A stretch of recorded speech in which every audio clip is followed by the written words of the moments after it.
দুটো কাজ এদের আছে, আমি যেখানে যাই। মানে এদের মানে বুঝেছেন তো, রোহিঙ্গা, অবৈধ অনুপ্রবেশকারী, চোর, তোলামূল। আমি চাকদাতে যেই এই রাস্তায় ঢুকেছি, একটি মহিলা সঙ্গে দুটো বলছে জয় বাংলা। জগন্নাথ দা বলে দিয়েছে অসুখের মেডিসিন কি। আর আমি এখান থেকে প্রস্থান করব, এখানে অনেক হকার ভাইরা অনেক কিছু বেচা কেনা করছে, আমি দেখছিলাম। এতক্ষণ বসে আছেন, কেউ চকলেট খাচ্ছেন, কেউ চিপস খাচ্ছেন। আপনারা যা ফেলে দিয়ে যাবেন না এখানে, আয়োজকদের বলবো পরিষ্কার করার দরকার নেই, কালকে এখানে তৃণমূল আসবে ঝাড় দেওয়ার জন্য। এই দুটো কাজ ওদের আছে, আমার ঢোকার সময় এটা বলে আর পরের দিন ঝাঁটানোর কাজটা করে। সিঙ্গুরের মাটিতে বিজেপির অঙ্গীকার, বিজেপি এলে টাটাকে আনবে সেই সিঙ্গুরের মাটিতে। 13ই জানুয়ারি মালদা জেলার মোথাবাড়ি রাজ্যের রাষ্ট্রমন্ত্রী সাবিনা ইয়াসমিন তার উপস্থিতিতে মুসলিম নেতারা বললেন আমরা এখানে 65, হিন্দুরা 35, ওরা সব বিজেপিকে ভোট দেবে, তাই আমাদেরও এক হতে হবে। এবং কি ধরনের কুৎসা, বিজেপি নাকি এলে দাঁড়ি রাখা যাবে না। এই তৃণমূলী লোকেদের জিজ্ঞেস করব, 20টা রাজ্যে বিজেপি এনডিএ আছে, কোথায় কোন মানুষ দাঁড়ি রাখতে পারে না, ধর্ম পালন করতে পারে না, তার একটা উদাহরণ দিতে পারবেন? পারবেন না।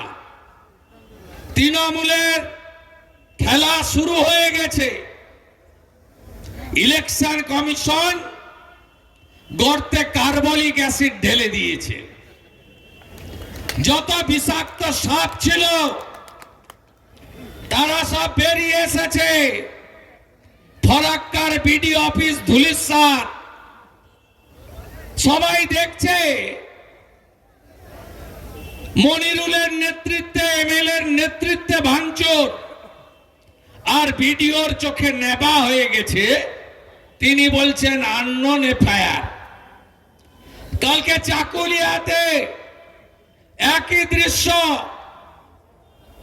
গোটা রাজ্য জুড়ে রোহিঙ্গা বাংলাদেশি অবৈধ অনুপ্রবেশকারীদের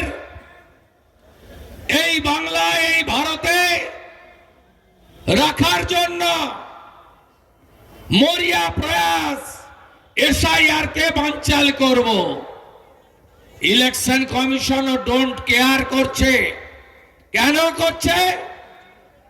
বাবা সাহেব আম্বেদকর সংবিধানের আর্টিকেল 324 ইলেকশন কমিশনকে পূর্ণাঙ্গ ক্ষমতা দিয়ে গেছে স্বচ্ছ পরিচ্ছন্ন ভোটার তালিকা করার জন্য।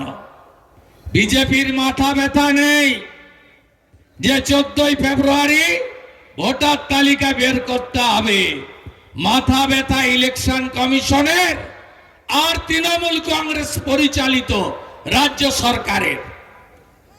যদি এসআইআর ভণ্ডুল হয়, ভোটার তালিকা বেরোবে না।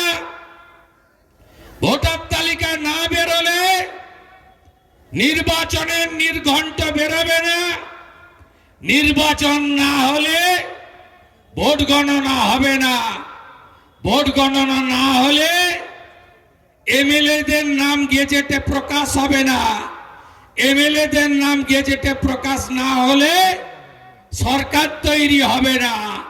আর 5ই মে 2026 রাত্রি 12টার মধ্যে নতুন সরকার না হলে কাউকে বলতে হবে না রাষ্ট্রপতি শাসন 356। এই গুন্ডা বাহিনী কিছুদিন আগে মুকুটমণির হয়ে লুট করতে গেছিল আমাদের রানাঘাট দক্ষিণে আপনারা দেখেছেন কেউ কেউ কেলানি খেয়েও ফিরেছে পঞ্চায়েতের প্রধান। হিন্দুদের জন্য বিজেপি আছে। আপনারা কেউ অনুপ্রবেশকারী নন, আপনারা শরণার্থী। বাংলাদেশে হাসিনা ওয়াজেদকে তাড়িয়ে দেওয়ার পরে মোল্লা ইউনূসের সরকার, জামাতিরা হিন্দুদের উপরে, মতুয়া নমশূদ্রদের উপরে, সাধু সন্ন্যাসী চিন্ময় প্রভুদের উপরে অত্যাচার সংগঠিত করেছে। গলার মালা ছিঁড়ে নিয়েছে, ধুতি পরা বারণ করেছে, শাখা পলা ভেঙেছে, মাথার সিঁদুর মুছেছে, শিখাধারীদের রাস্তায় বেরোনো বন্ধ করেছে, মৃদঙ্গ খঞ্জনি বাজানো বন্ধ করেছে। আর গোটা ভারতবর্ষে কোন রাজ্যের পুলিশ বাংলাদেশের হিন্দু শরণার্থীর উপর অত্যাচার করেনি। মমতা ব্যানার্জির পুলিশ অত্যাচার করেছে। এখনো রানাঘাটের জেলে গেলে, বনগাঁর জেলে গেলে, বারাসাতের জেলে গেলে, কৃষ্ণনগরের জেলে গেলে, মালদার জেলে গেলে, বালুরঘাট রায়গঞ্জের জেলে গেলে হিন্দুদের জেলে আপনি দেখতে পাবেন। কেন? এক কাপড়ে সব ছেড়ে ধর্ম বাঁচানোর জন্য এসেছেন।